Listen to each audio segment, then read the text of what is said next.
on YouTube? This is Brooke, your friendly neighborhood Park Surface recruiter, and today I'm going to talk about educational benefits when it comes to the selected reserves.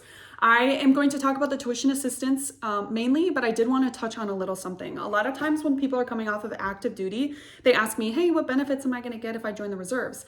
Short answer, it just depends on your situation. Am I talking to somebody that's done one enlistment on active duty? If so, then maybe I could tell you a little bit about the Montgomery GI Bill kicker that you would get if you enlisted for 6 years, but that wouldn't necessarily be an advantage for somebody that's done multiple enlistments because they already have the active duty Montgomery GI Bill, whatever. So it just depends on your situation, but regardless, if you're joining the SELRES, you can take advantage of the tuition assistance program as long as you qualify. So let's talk about really what they're offering here. So according to the instruction, and I am going to link it in the description, I recommend you going through and reading it yourself just so you are aware of what it says. So they're giving out a cap of 18 semester hours per fiscal year at $250 cap per hour. So how do you know if you are eligible? Basically, if you are in good standing in the reserve. You need to be in a paid status. If you didn't know, some people opt into going into the volunteer training unit. So basically they are just drilling for points and not for pay. There's a couple different reasons why people would do that.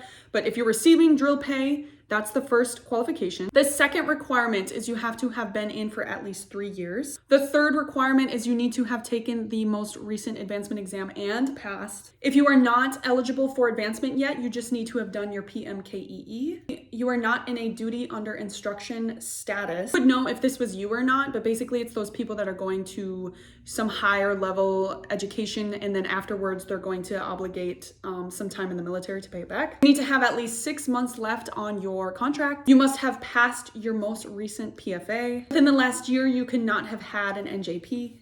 You must have completed the enlisted leadership development course for your pay grade. And last but not least, you must have been approved via special request chit through your chain of command. Now, in terms of applying for the tuition assistance, it's going to be very similar to the process that is on active duty. And I'm going to link a video below. There's a gentleman that went through and showed step by step, and it's a pretty good video. So I'm going to put that there. And then I'm going to specify the differences and the specifics that you're going to need to do for the special request chit in terms of the reserves. So first and foremost, to put together your special request chit, you're going to need some documents to prove that you passed your PRT and all that good stuff. So the first thing you're going to want to do is go to Navy Quick Links, and you're going to want to go to NSIPS, and we're going to do a couple things on there. Once you're logged in, you're going to click Employee Self-Service, Electronic Service Record, click View, click Member Summary Data, scroll all the way to the bottom, print form, either save that to your desktop or print it out. We're going to need that. And basically that's showing your time in service and your EAOS information. Next, they're going to want to know if you passed your most recent advancement exam. So for that, we're going to stay in NSIPS. We're going to go back to main menu, click Employee Self-Service again.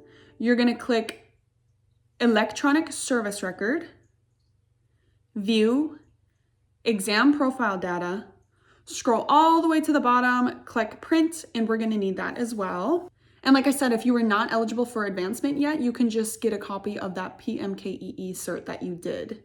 Next, you're going to go back to Navy Quick Links and log into PRIMS, and you're going to want to print your most recent PFA scores. Save that file, and we're going to need that. And then we're going to need a copy of the Enlisted Leadership Development Certification. And if you don't have the certification, you can just print it off of Fleet Temps as well. Once you have done all of that, you can go ahead and draft up your special request chit and get the Navy College program approved. And that's going to be all done in the video that I linked below. I highly recommend taking advantage of any opportunity like this that comes out because education is not cheap. And if you want a little bit of a pro tip, you can talk to an education coordinator. I was working a veterans career fair and I just happened to run into an education coordinator that worked for Camp Pendleton. And I told her, hey, I'm interested in doing this master's program. What do you recommend? She sent me a list of colleges that the tuition assistance program would cover. Because as you know, you have that $250 cap per credit hour, and a lot of them are more than that. So if you can stay under that threshold, you can virtually get it for free. So I was able to enroll with American Military University, and the only thing that you pay is some sort of electronic fee. It's $80, but the rest is covered. So definitely look into something like that if you can. Let me know if you have any other questions. I hope that this was helpful, and good luck.